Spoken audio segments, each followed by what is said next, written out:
Tikoga konditsioner ustanovka qilgan Cobalt nima bo'libdi deydi mana. Tiko videomizni ko'rib akamiz kelgan. Yaxshimi, sovutish boshladi. Tak, mashina bez konditsioner tug'ilgan zavoddan birinchi qaysi.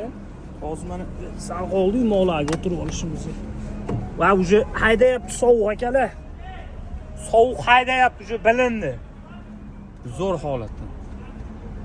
Kunlar isishni boshladi uje. Zo'r holatda. Mashinamizni yurgan kilometrga qaranglar, salkam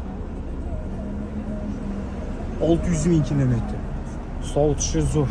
Keling aka, bitta ko'ringchi.